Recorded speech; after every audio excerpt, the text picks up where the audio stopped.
Good evening, everyone. I am Moumita Dashgupta, Faculty of History Department under Prashant Chandra Mahalanobish Mahavidyalaya. My respected participants, at this present moment of just 6 p.m. of 14 July 2020 on one-day state-level webinar on the subject Glimpses of Bengal Rural Society, the Colonial Experiences, going to be conducted by History Department and IQAC collaboration jointly under Prashant Chandra Mahalanobish Mahavidyalaya. Now, I would request my esteemed colleague, Srimati Preeti Mitro, Faculty of History Department, highlights today's webinar and specified topics on her welcome address. Preeti, please begin. Good evening, esteemed participants. I am Preeti Mitra, faculty member, Department of History, Prashant Chandra Mahalanobish Mahavidyalaya, and I heartily welcome you all to this state-level seminar organized by the History Department of Prashant Chandra Mahalanobish Mahavidyalaya. Today's seminar is on Glimpses of Rural Society, the Colonial Experience, aims to rethink and reconstruct the colonial experiences of Bengal by considering and underlining the importance of including hitherto marginalized experiences of different ethnographical sectors of Bengal under colonial rule, with particular emphasis on Bengal Muslims. Islam not only had to compete with Hindu revivalism and Vaishnavism, it also had countered the Christian missionaries in 19th century. Thank you.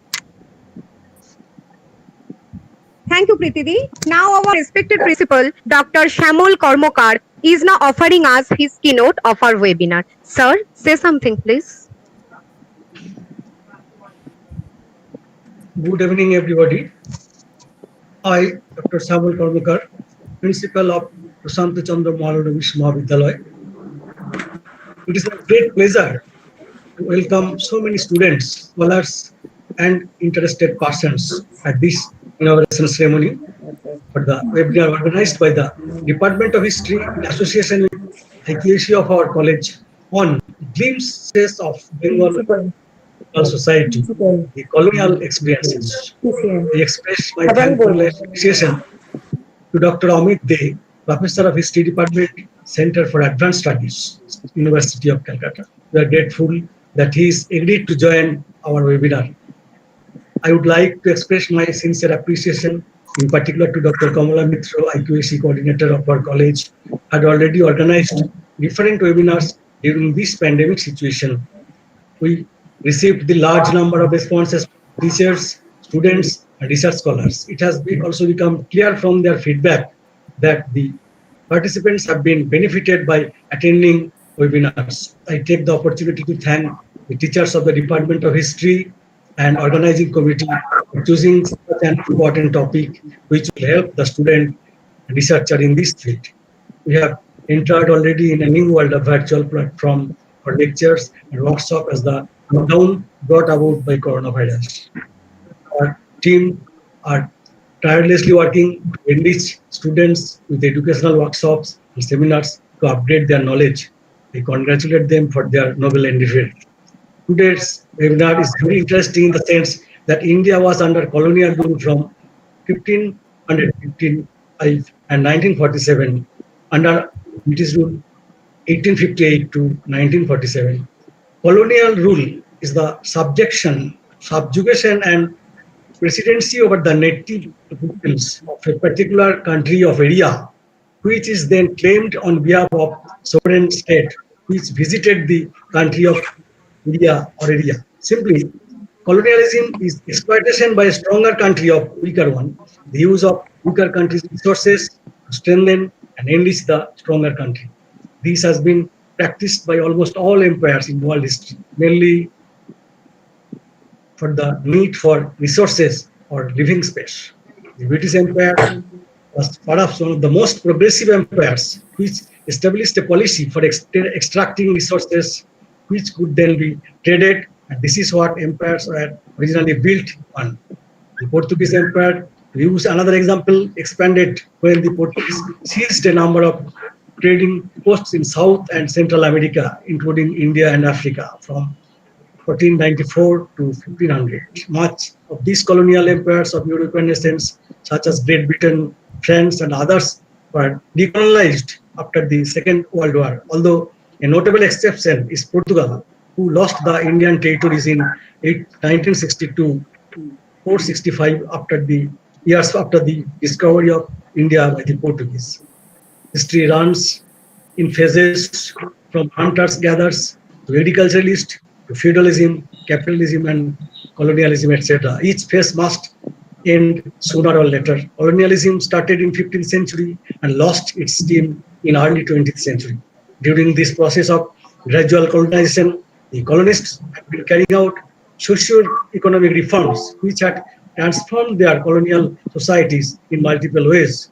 One manifestation of that transformation was the rise of nationalist sentiments among the educated elite of the countries, the spread of Western education and ideas, infrastructural developments, technological advancements, and a new system of governance introduced by the East India Company subcontinent and facilitated equity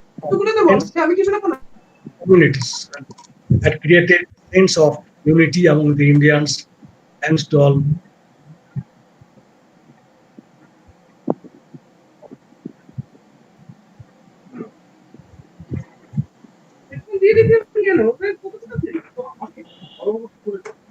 Momita? Thank you, sir. We are very pleased to have your valuable and prudent delivery of speech in the matter. Now, I would request my esteemed colleague, Ms. Aditi Bose, Faculty of History Department, Prashant Chandra Mahalanovich College, would introduce renowned personality and distinguished today's accomplished speaker, Professor Amit De, University of Calcutta. Aditi, please begin. Thank you, Momita. Dr. Amit Dev is a professor of history, Department of History, Center for Advanced Studies, Calcutta University. He was the former head of the Department of History and present MPhil coordinator, Calcutta University.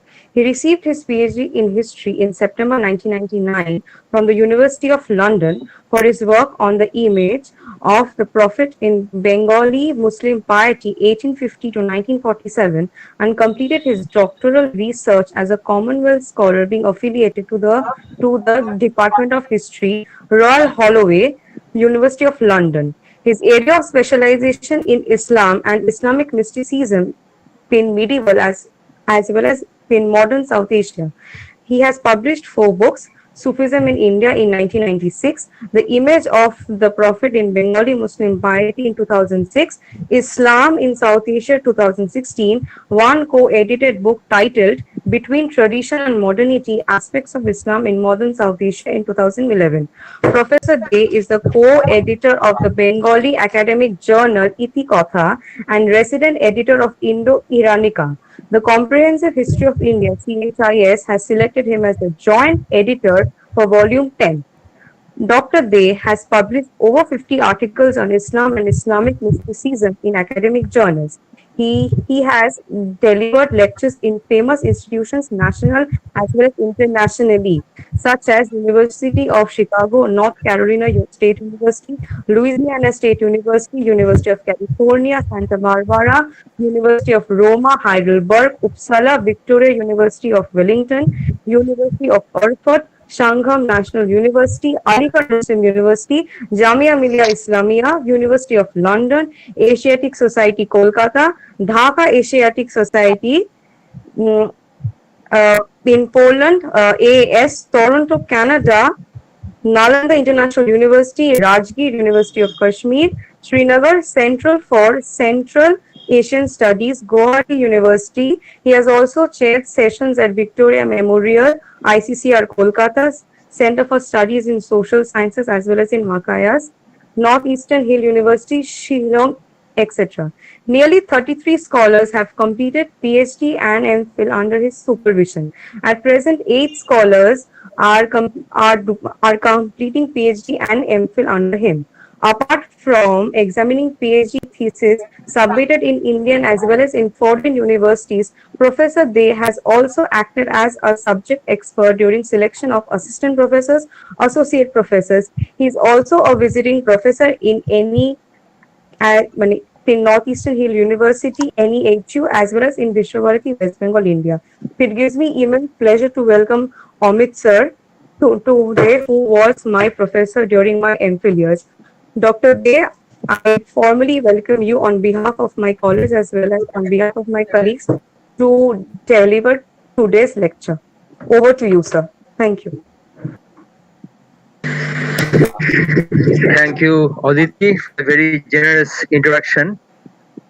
Respected Dr. Shamal Karmakar, Principal of Prashant Chandra Mahalanobish Mahavidyalaya College, and also very enthusiastic teachers in the history department, Aditi, Preeti, Momita, and also the IQSC department of the college, who work very hard to organize a seminar of this nature through webinar. It gives me immense pleasure to share my ideas on rural Bengal society in the colonial period. Uh, this is related to my research interest, and also this is a relevant topic because it enables us to understand the nature of colonial rule and how the people of Bengal, particularly the people of rural Bengal, responded to colonial rule.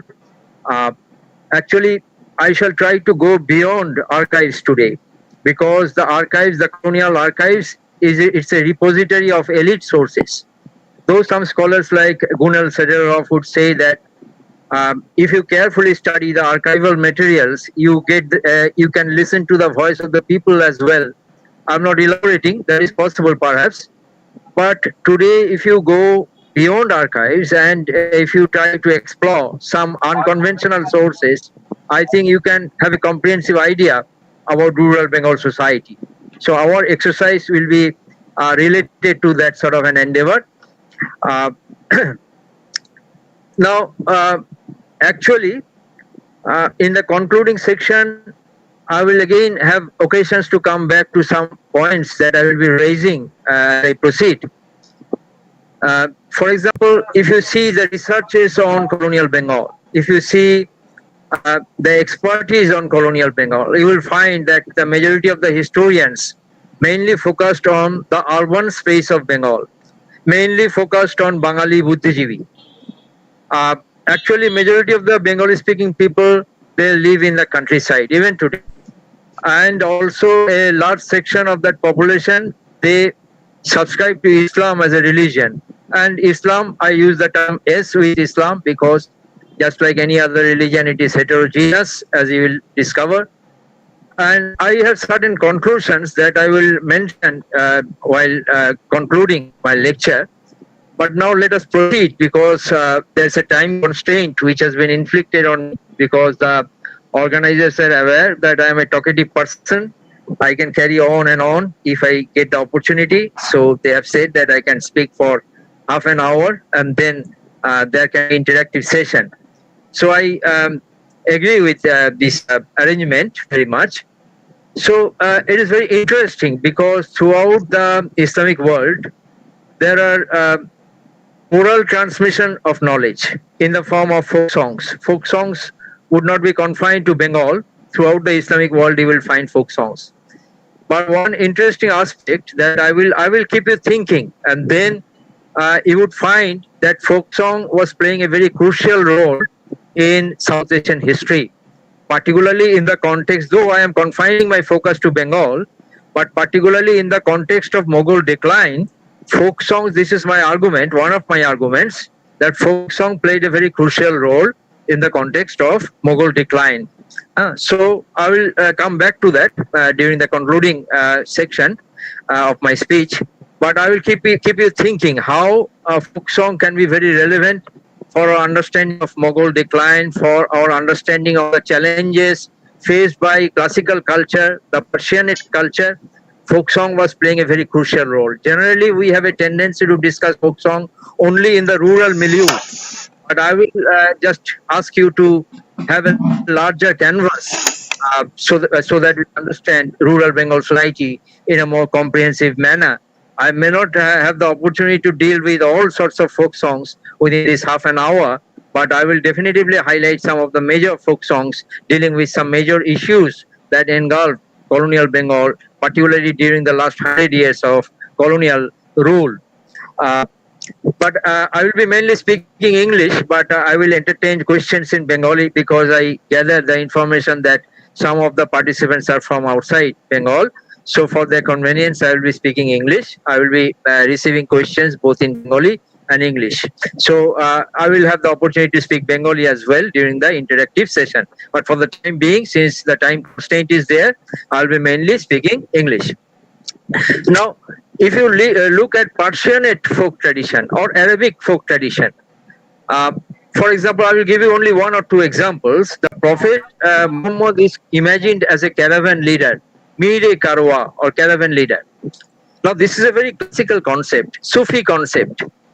My argument is that folk tradition also played a crucial role so far as sustenance of this classical concept is concerned. So, what sort of a role folk tradition in Bengal was playing by sustaining such a classical symbol, such a classical tradition? This is an intriguing discussion that you have to participate and you have to listen to. Prophet Muhammad in Bengal countryside is not necessarily imagined as a caravan leader. As you can imagine, there is no desert in colonial Bengal or in Bengal in general, but you have a riverine Bengal. Bengal is very much riverine. So the caravan leader is getting replaced by the boatman prophet here. This is the imaginative faculty of the folk poet, that he is replacing very quickly the caravan leader with a boatman prophet or Sujon Kandari prophet. Prophet is becoming Sujon Kandari in the imagination of the folk poets. This is very much important. Now, this boatman has to be initiated just like the caravan leader, who will take the soul safely from one side of the desert to another, just like from one shore to another shore in riverine Bengal. This is important. This sort of folk songs is very important if you try to study the identity formation process of the Bengal Muslims. And I am not only speaking about the Bengali Muslims, because these Baul songs, these Jari songs, these Maijbandari songs were not exclusively addressed to the Muslim audience. They had also Hindu and Vaishnava audience. This is, and also Buddhist audience. This is very much important, very much significant. And they were also encountering the Christian missionaries. So this multi-religious background to be kept in mind when you try to understand rural Bengal. Now, as I have already mentioned, that there are various forms of folk songs, but today we shall confine our focus to Baul songs. We shall confine our focus to Jari songs and Maijbandari songs. I may not have the opportunity to deal with other forms of folk songs like Mehli Geet, like Bishti Dakar Gan or Rain song and Day Laborers song, etc., because of the time constraint. But during the interactive session, if you just express your curiosity, I will be delighted to respond to your queries. Now, the Bauls of Bengal belong to a community of mendicant singers known for their liberal attitude to all religions. This is one important dimension to which I draw your attention, because I have earlier mentioned that there was a Persianate culture which was sustained by the Mughal Empire. But after the decline of the Mughal Empire, after the replacement of Persian with English as a language, as an official language, this Persianate culture suffered a jolt. Under such circumstances, my argument was that the rural folk singers tried to sustain some aspects of this very liberal, humane Persianate tradition. And there is one example. The liberal attitude of the folk singers can be compared with the eclectic attitude of the Persianate culture. Elite people like Darashuko, Akbar and various other personalities in the Mughal Empire. But this time you don't have such royalties, royal personalities. You have the folk singers, the folk philosophers, the folk poets who preserve that liberal attitude in various ways. That's why they are singing their songs not only for the Muslims. That's why Lalon Shah is singing Sob Loke Koy Lalon Ki Jaat Songshare. That's why Lalon has cannot be identified as a Muslim or as a Hindu or something like that. He was beyond such classification. He was a man. He was celebrating mankind. So this liberal attitude, eclectic attitude has to be appreciated if you wish to appreciate or understand the message that is being conveyed by the Baul songs. That is very much crucial. And I would argue that comparative theological studies, which had its roots in the Persianate culture, was also sharpened by Gandhi and Rabindranath Tagore and later on Abul Kalam Azad. And that was also being done in the Bengal countryside. But we have largely ignored this crucial role played by the folk philosophers, the folk poets. So today I draw your attention to the contribution of these folk poets in the Bengal countryside during the colonial period, and we can learn from them, because in the 21st century we are facing the problem of exclusivism and intolerance, as you know.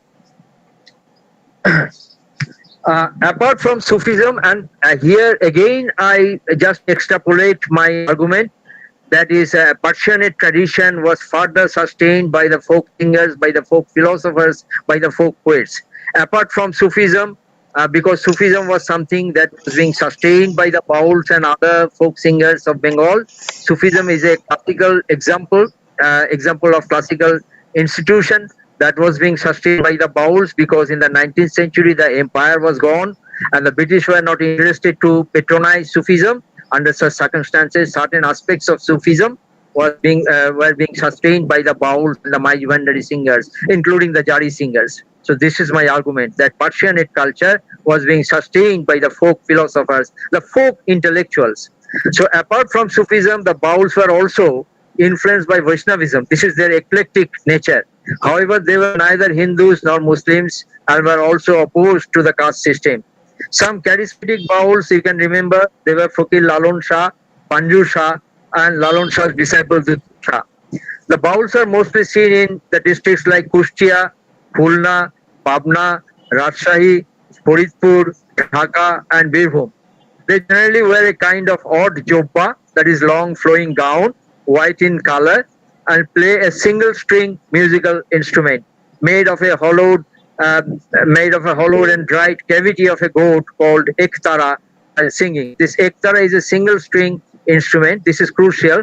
I draw your attention to this fact that as you try to learn rural Bengal, you also have to interpret and you have to understand symbols. Understanding symbols would be very crucial for your understanding of rural Bengal society. For example, what sort of a message, even before going into any Baul song, just this very musical instrument symbolically is trying to convey a message. That is a single stringed musical instrument. It is not very expensive to possess procure such a musical instrument, and this is posing a challenge to Ashraf vanity. Ashraf means aristocratic Muslim who trace their origin to foreign lands. So, and the Ashraf also, they are prone to musical practices. They are musicians, or sometimes many Ashraf spend times in the Mughal court as musicians, just like the forefathers of Amjad Ali Khan and others. But they were classical Ashraf musicians. They had the money to possess a very expensive musical instrument, and the rigorous training which they received from their Ustad, that had been very expensive and rigorous and time consuming as well. So by selecting such a simple musical instrument, single stringed musical instrument, the folk poets are trying to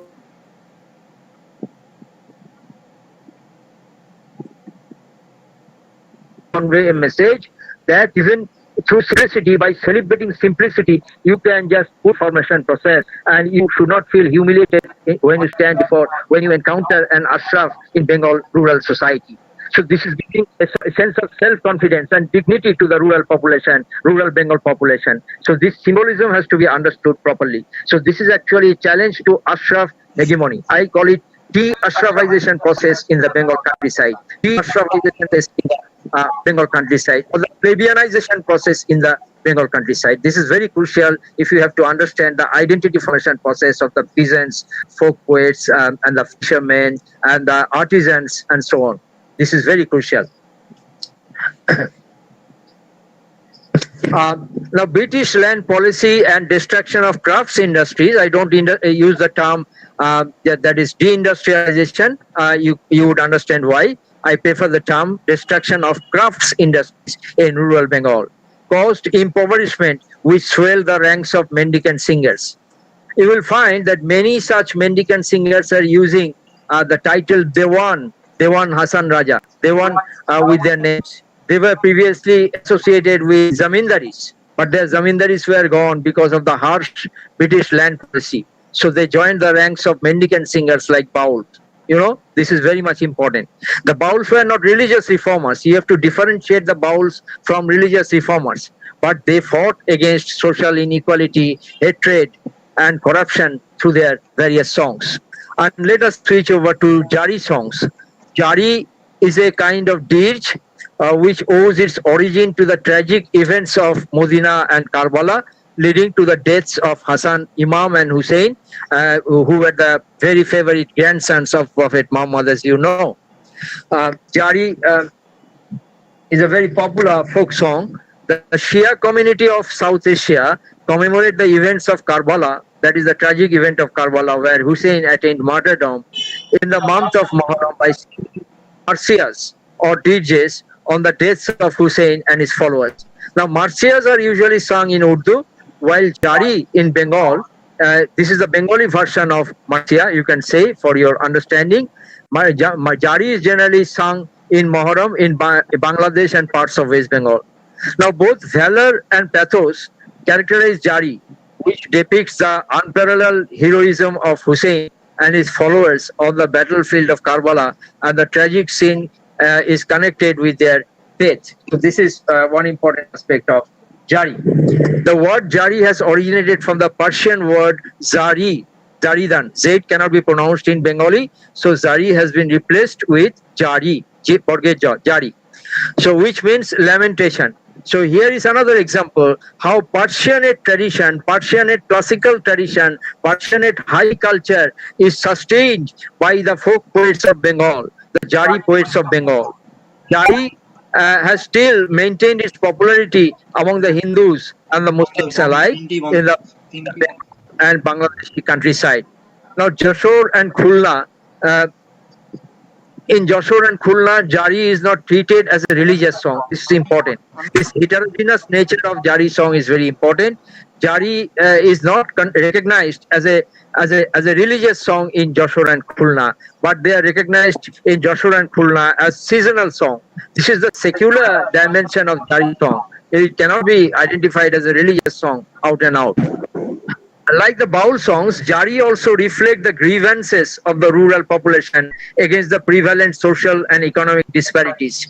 Jari is to be sung in a group, or to be more precise, between two contesting groups, which can create a dramatic atmosphere in village performances. So this is the distinction. Baul songs can be a solo performance, but Jari song is not a solo performance. It has to be sung in a group between two contesting groups, which can create a dramatic atmosphere in an otherwise monotonous village performance. This is very much important. Jari songs are sung to the accompaniment of dancing and musical instruments. Dancing is also allowed in Baul songs, as you know. You might remember Moner Manush. Dancing and musical instruments such as dhol, such as shenai, such as cymbal, cymbal means kortal, such as harmonium, such as tabla. Now remember, all these musical instruments are very simple musical instruments. They are not necessarily very expensive, unlike the classical instruments like shetar and sarod and so on. So this distinction has to be kept in mind. So this is a new form of identity formation, a de-Ashrafization process that is integral to the identity formation in rural Bengal during the colonial period, that you have to understand. Now, let us switch over quickly to the Maij Bhandari songs. Maij Bhandari is actually the name of a place in Chittagong. They sing Marifati songs. Marifati means esoteric or mystical songs. They are mainly based in Chittagong. According to the name of the place, that is Maij Bhandar, they are known as Maij Bhandari singers. The Maij Bhandari songs of this area were known as Maij Bhandari songs. But you have to understand that they were not confined to Chittagong. They spread to other districts of Bangladesh and even came down to Dhaka to sing their songs. They had a very close linkage with the Bengali Buddhijivi, and they had a secular dimension as well. those who believe in communal harmony, those who believe in a secular society, they appreciate the Maij Bhandari songs. So Maij Bhandari song is another example. These Maij Bhandaris also emulate various Sufi silsilas or Sufi sects. So another classical dimension, classical philosophy, that is mystical esoteric philosophy, as well as Sufi institution, Sufi silsila, they are sustained by the folk singers like the Maij Bhandari singers. This again supports my hypothesis that folk singers in the context of Mughal decline, in the context of the degeneration of the empire, in the context of 19th century, played a crucial role in the sustenance of eclectic passionate tradition of the Indian soil. My country used to grow long hair. This is crucial. I have mentioned that understanding symbol is very important. They grow long hair on their heads, which is against Sharia, as you can understand, and were fond of smoking hookah. This is a practice against Sharia, that is the canon law of Islam. Contemporary social and economic conditions were reflected in the Maij Bhandari songs. Among the religious themes, cosmogony featured prominently in these songs. Now, we shall not deal with the songs one after another. We shall rather offer a very thematic survey of the songs for a proper understanding, for a comprehensive understanding of rural Bengal society by consulting sources which would be available beyond the colonial archives, which is the repository of elite sources.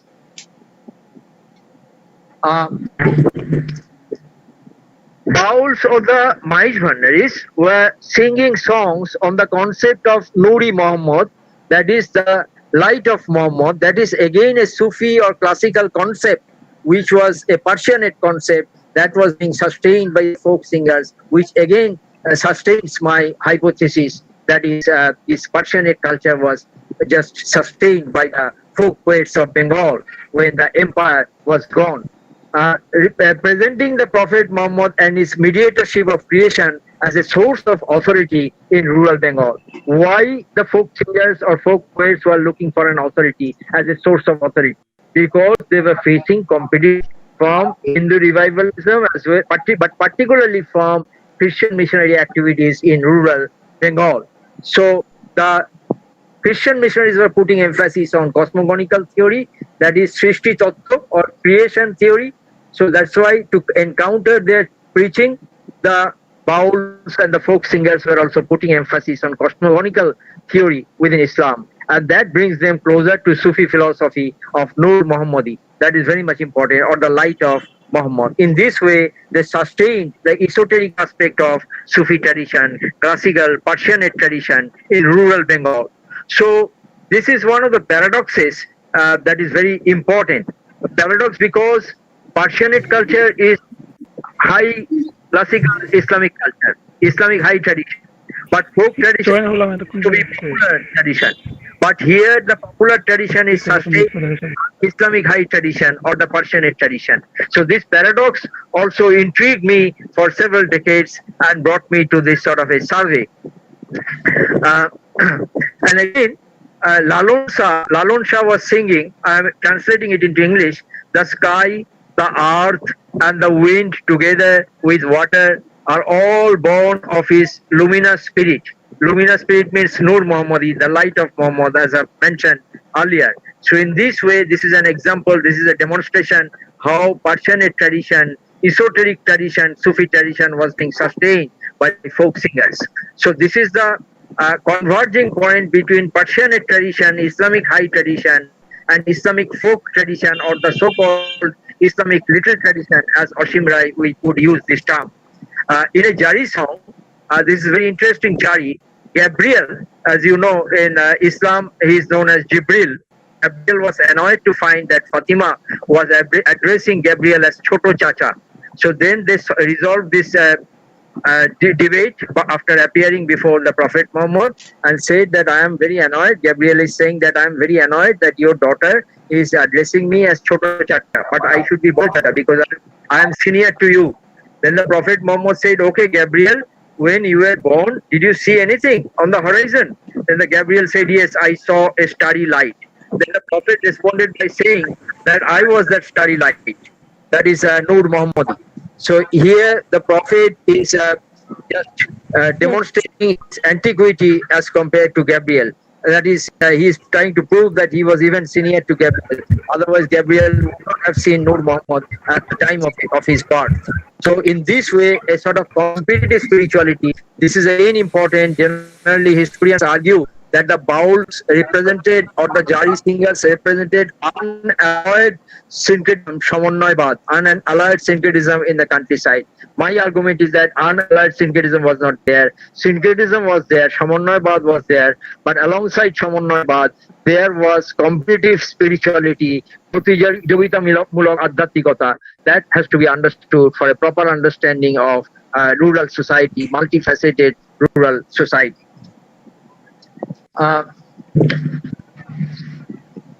This is very much interesting that if you look at the Maishbandari singers of Chittagong, Maishbandari singers, they have a herd of buffaloes. Now you can compare them with cowherd Krishna or shepherd prophets. Moses and Jesus, they were shepherds. But you will not have shepherd in Chittagong, but in Chittagong you will have herd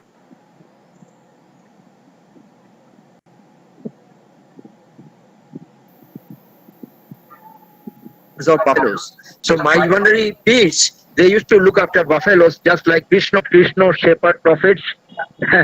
This is very interesting. So this sort of symbolism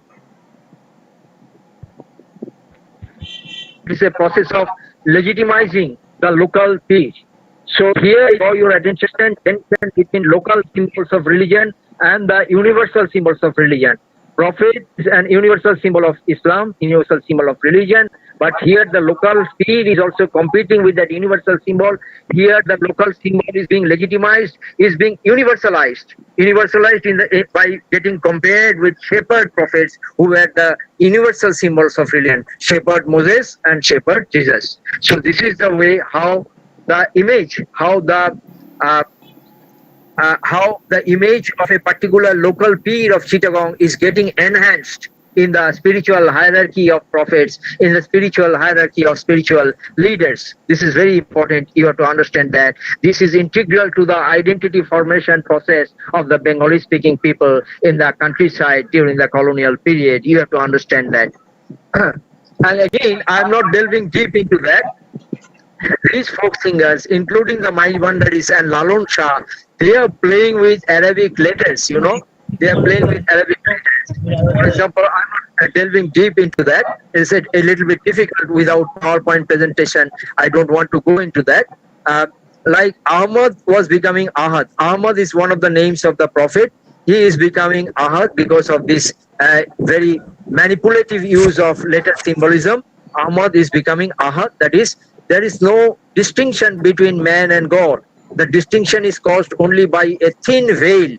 If you remove that thin veil, man is identified with God, or man is united with God. This is a very Sufi concept, very much important. It is also related to Upanishadic Advaitavad. This is the root of comparative theological study. That is again a classical practice popularized by Vivekananda, popularized by Gandhi and Tagore, and also by these folk singers of the countryside. That you have to understand.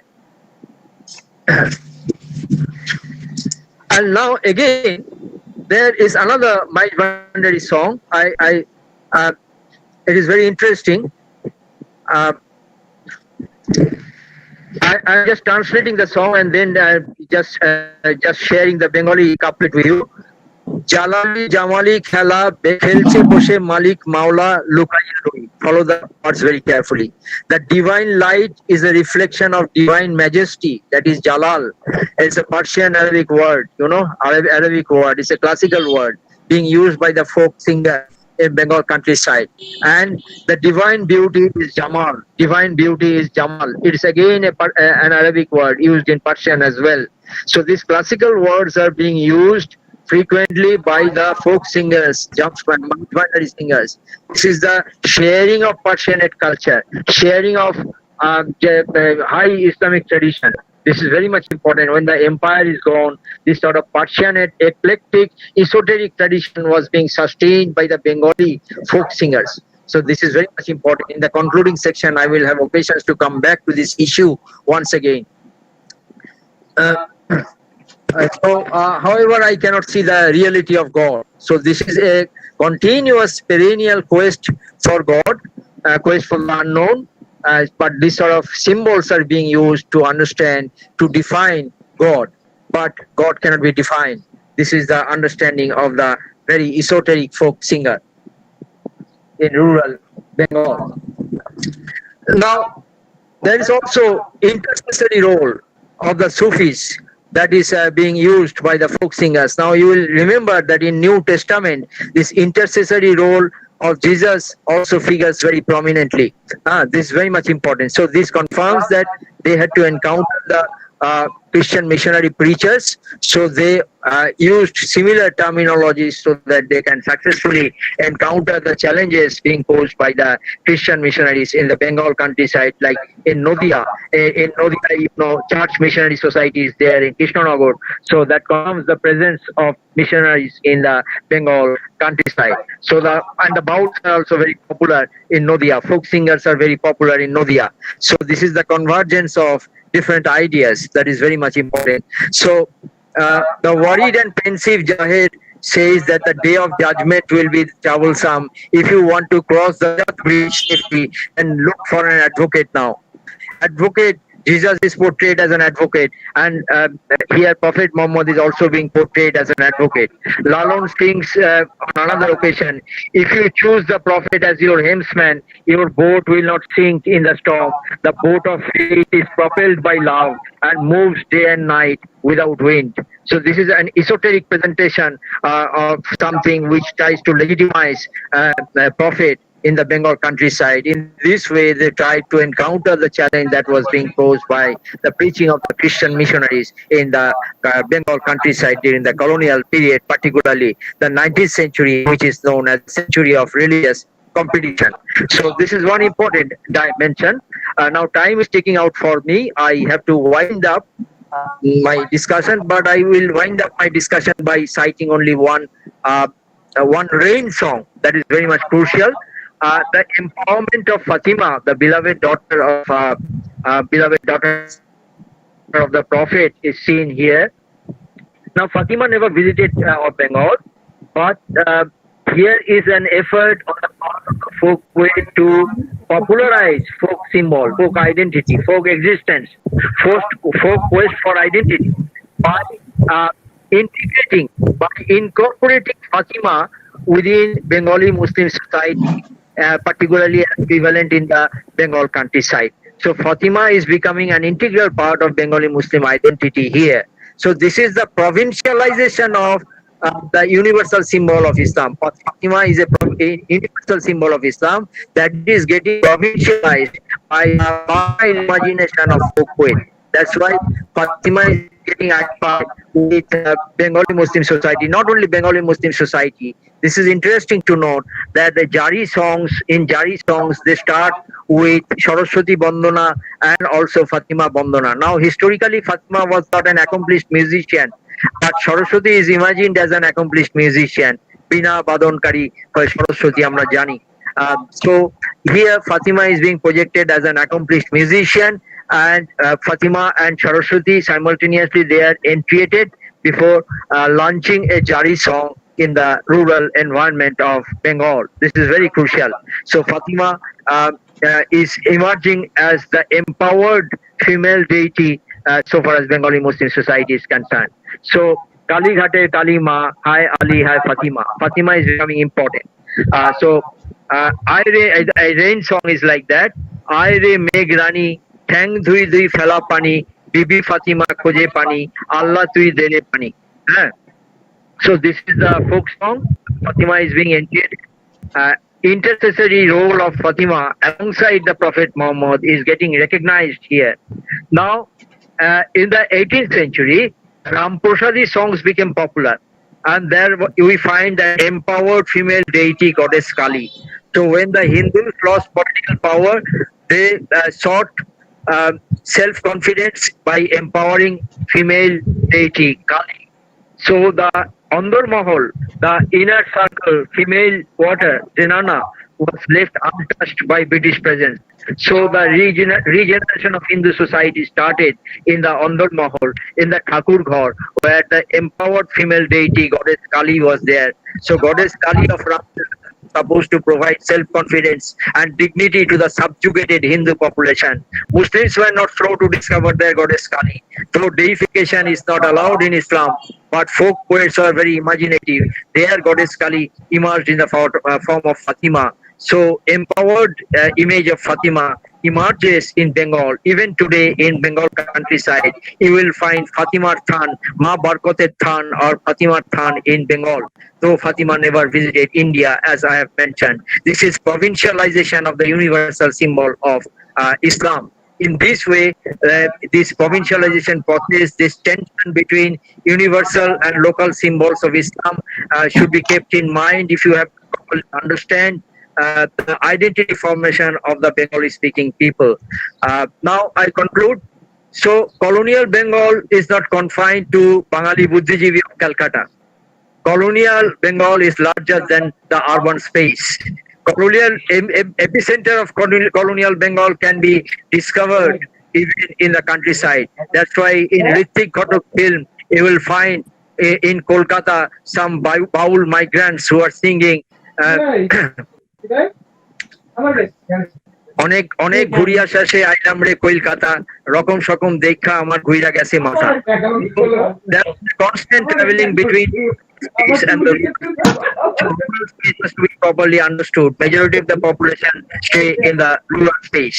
Now the poets of the folk philosophers of the Bengal countryside, they were not inferior to the Bengali Buddhijeevi domiciled in Kolkata. Even Raja Ramon did not dare to challenge establishment, unlike the case of Lalon Shah. Hundreds of thousands of people knew Bulle Shah of Punjab or Lalon Shah of Bengal. But Ramon Roy and Sir Soyed Ahmed Khan had very few followers during their lifetime. This has to be understood. This is one of my concluding remarks. Another point is that you have to go beyond colonial archives to understand rural Bengal society. You have to understand the pattern of oral transmission of knowledge through these sort of folk songs. Thirdly, you have to understand that we have to challenge von Grunebaum's theory, who said that Islam is basically an urban religion which flourishes around the Qasba, small town, bazaar, and the mosque. But here you have seen that Islam can flourish with all its vitality even in a rural environment. Fourthly, we have seen that aspects of Persianate culture or Islamic high tradition can and eclecticism can prevail in folk philosophical understanding of the world. This is very much important. You have to understand this paradox. Persianate culture is apparently opposed to folk tradition, but folk tradition, when the empire was gone, played a crucial role in the sustenance of that Persianate tradition. And fifthly, last but not the least, reinterpretation of symbols would be very important to understand rural society. Levi-Strauss has said social history remains incomplete if you do not interpret the symbols. So today we made an humble effort to understand the symbols in the context of Bengal rural society under the colonial regime. I thank you everyone for your patience. You have listened to me, and now I shall listen to your questions, if any. Would be delighted to respond to your queries. Thank you very much. Thank you. অসংখ্য ধন্যবাদ sir আপনাকে আর সমস্ত সকল পার্টিসিপেন্টদের কাছে কলেজের তরফ থেকে ডিপার্টমেন্টের তরফ থেকে অর্গানাইজিং কমিটির তরফ থেকে আগেই ক্ষমা চেয়ে নিচ্ছি। আসলে নেটওয়ার্কের প্রবলেমটা তো আর কারোর হাতে থাকে না, এটা অটোমেটিক হয়ে যায়। তথাপি বলছে dear participants, as long yet you have been listening to the invaluable as well super speech delivered by Professor Amit De on the respective topic for the sake of participants, so that they could be benefited and prospered to overcome their hurdles of academic line. Sir, we are much grateful to you for your honorable presence within us and being glorified with your outstanding lecture. And in the meantime, a lot of participants placed their question in the chat box. For your kind feedback in short. Then, sir, may I start? Sir? Sir? Hello? Yes, please. Yes, please. Please, yes. Yes. Okay, okay, sir. Yes, yes. Shashwati Bhattacharya, what was the role of the Sufis in mobilizing the people of rural India against the British colonial rule? Part 1 number question. Part 2, what was their position during the time of Caliphate movement as they had a great control over the peasant sections of the century? That's a very interesting question. Should I respond in English or Bangla? English. As you wish, sir. Okay. As a question, actually, in the anti-colonial struggle, the Sufis could not play a major role because by the end of the 19th century, you will find that the Sufi movement became an emancipated movement, a very weakened staff. They became very weak in the late 19th century. So they were not in a position to offer leadership. So leadership passed into the hands of the ulama during the Khilafat movement. But Sufis played a crucial role in popularizing the local symbols of Islam, popularizing the image of Murshid, popularizing Hindu-Muslim amity. For example, during the Swadeshi movement, Jari songs were used by the nationalist leaders because they believed that by using Jari songs, for example, in Borishal, Oshini Kumar Datta used the mystically oriented Jari songs to bring the Hindus and Muslims closer to each other. So I would argue that the Sufis did not play a very direct role during the anti-colonial struggle in India. Definitely in some countries they played a very direct role, like in Northern Africa, they played a very crucial role, but the Indian situation was different. So they played an immediate role in Indian society. For example, they played a crucial role in challenging the two-nation theory. Rabindranath Tagore, Maulana Azad, Khan Abdul Ghaffar Khan and Gandhi challenged two-nation theory, and Indian nationalist historians and Marxist historians challenged two-nation theory by citing the example, harmonious example of the Sufi saints. The Sufi role was not very direct, but indirectly Sufi contribution, Sufi legacy had been used by the historians as well as the thinkers, poets and politicians during the nationalist struggle to unify the Indian population. Thank you for your query. If there is any other query. Thank you so much, sir, for your great explanation.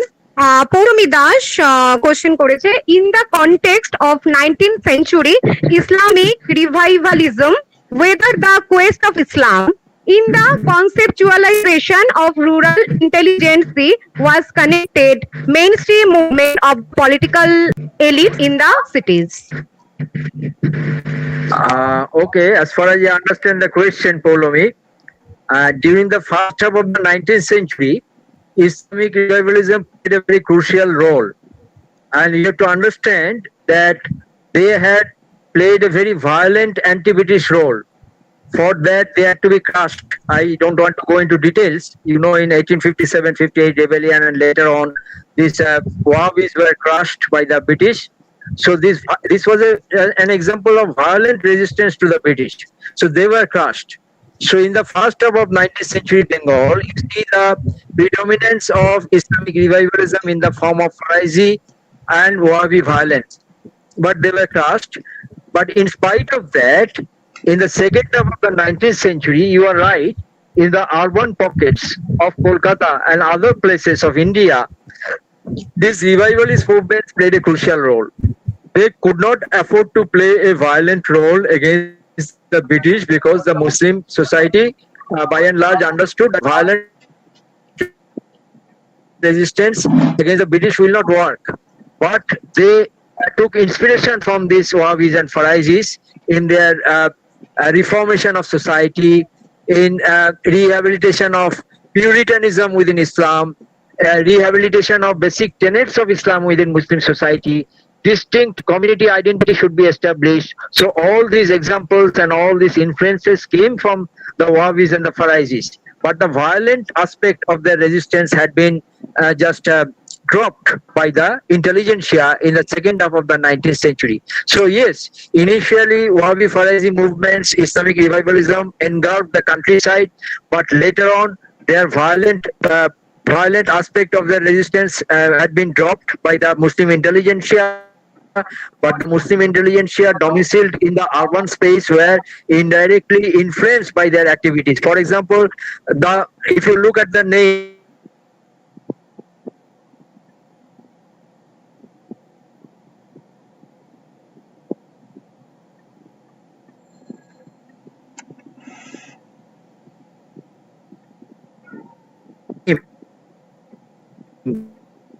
of the movement, Tariqa-i-Mahmudiyya on the right were very fluid during the first half of the 19th century. Fluid means that they were living in the borderland of Hinduism and Islam.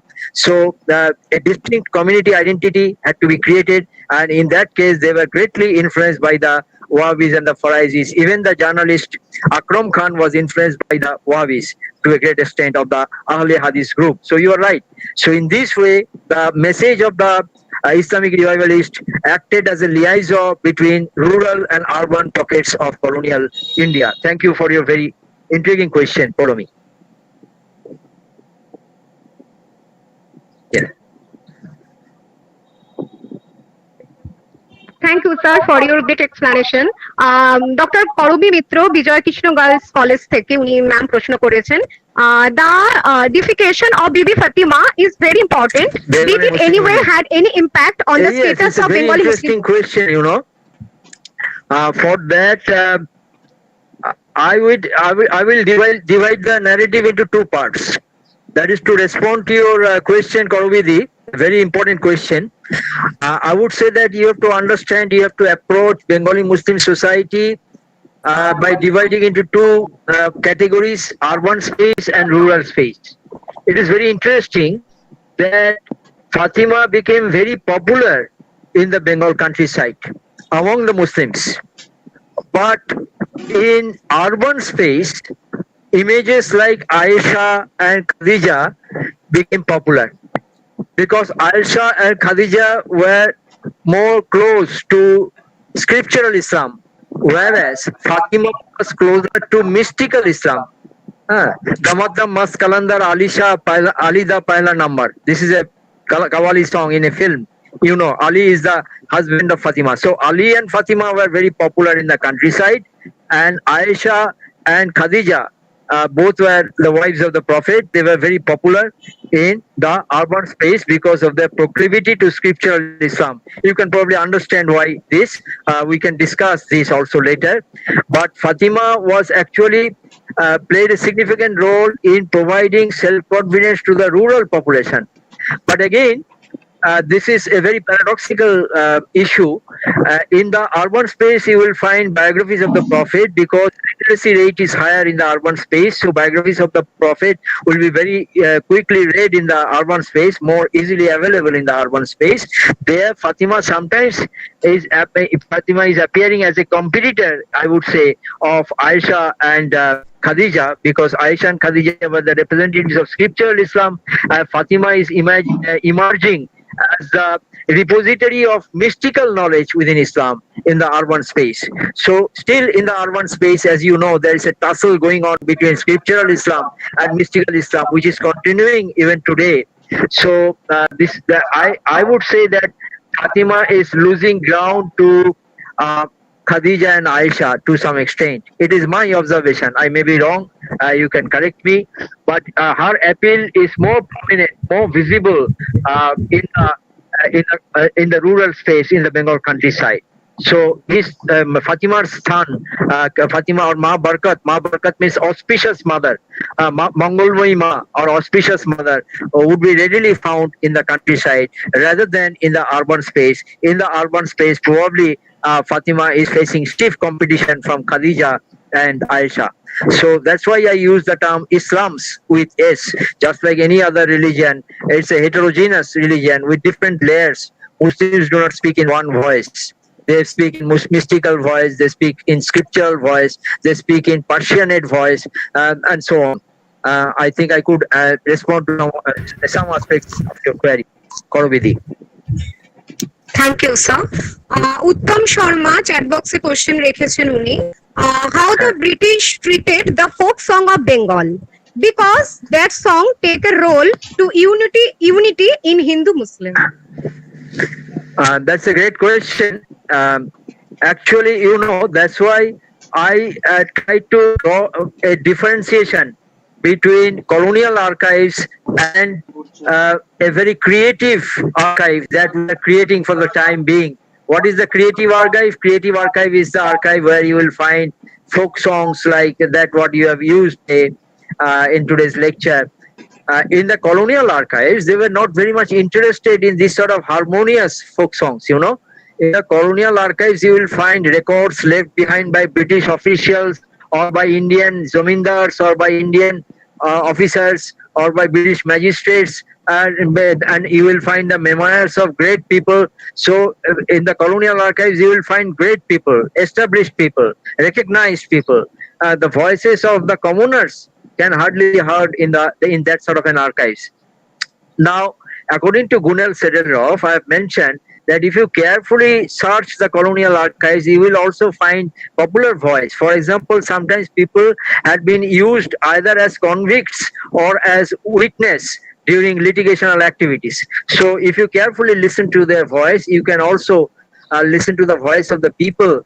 You will find the voice of the people in archives.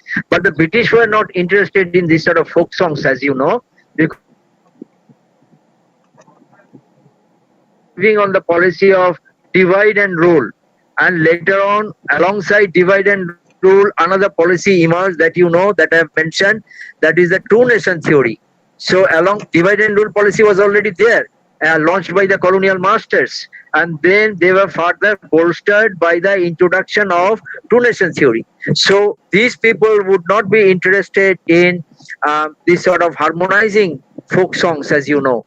So they were not keen, but there could be researchers who would show interest in this sort of folk songs, but that would happen in the aftermath of India's independence. You will know many Western scholars from Atlantic West, they came to India and carried out research on these folk songs. There could be some exceptions, of course, because by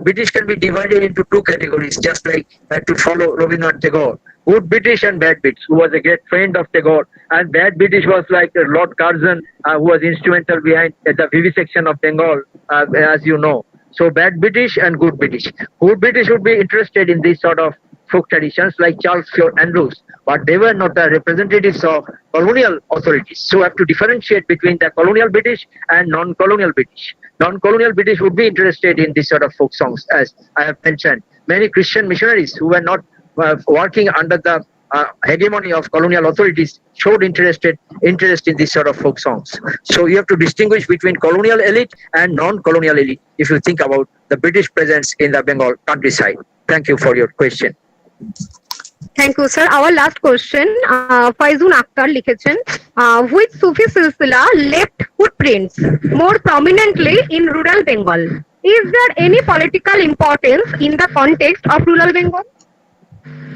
Please, could you repeat the question? First line of the question. Which Sufi silsila left footprints more prominently in rural Bengal? Oh. Okay, it's a very good question. Very good question.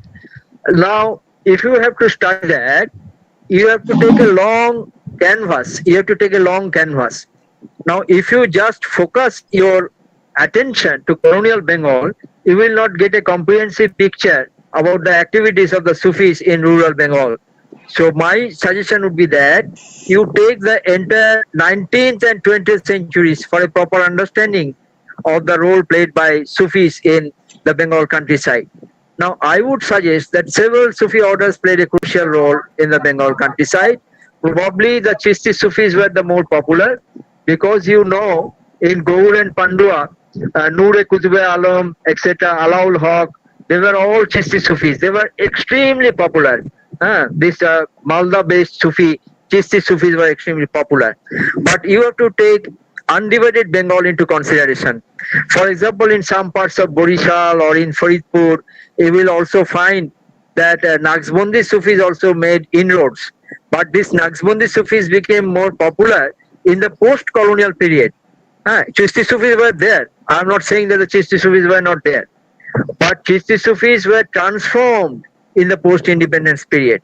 I'm not going deep into that. So if you compare silsila-wise, I would say that the Chistis were more prominent, but the Naqshbandis were also very much instrumental. Now you may ask me this question: how can you prove that the Chistis were so popular? Now remember, I have mentioned the Bauls, the Maij Bhandaris, the Jari singers I have mentioned today. Now music is acceptable to the Chisti Sufis, and the Bauls actually trace their genealogical origin from the Chistis. Oh, but they have many differences with the Chistis as well, and that is quite common. Yeah. So all these folk singers like music and dance. Rabindranath Tagore was in favor of music and dance. Gandhi was in favor of music. So music and dance posed a challenge to hegemonic orthodoxy. Remember that. Orthodox elements do not like music and dance, but Rabindranath Tagore, Gandhi, they liked music and dance. Lalon Shah, they liked music and dance. So this was a challenge, symbolic challenge to hegemonic orthodoxy, that is music and dance. And the Chistis liked music and dance. So the Chistis were very popular among the Bauls, among the Maij Bhandaris, among the Jaris, and all those who were instrumental in sustaining the folk songs in the Bengal countryside. But I would say that you also have to take into consideration the prevalence of other Sufi silsilas like the Surawardis. Surawardis are very important also. For example, Shah Jalal of Sylhet, he was a Surawardi. Surawardis did not like music. Naqshbandis did not like music. Naqshbandis and Surawardis were close to political power and distanced from music. But the Chistis were distanced from political power and were close to music. But after independence, when Ershad was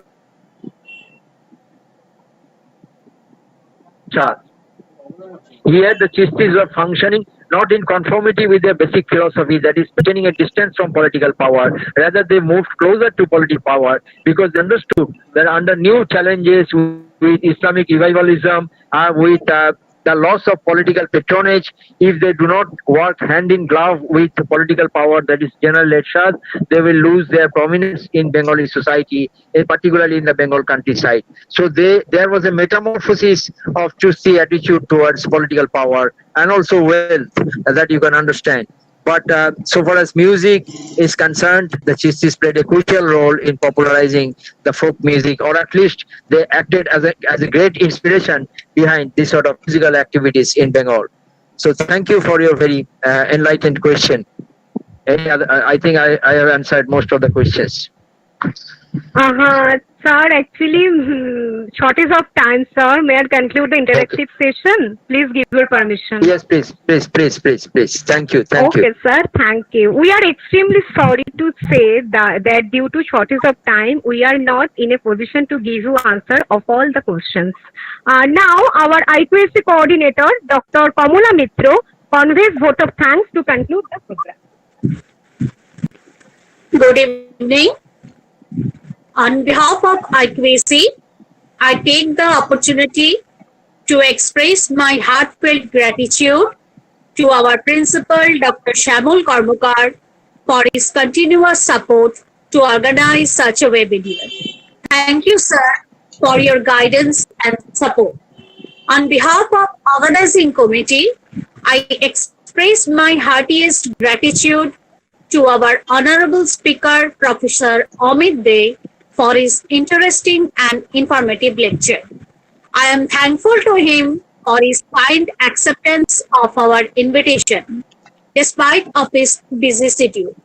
This is an absolute pleasure and honor for us to host him.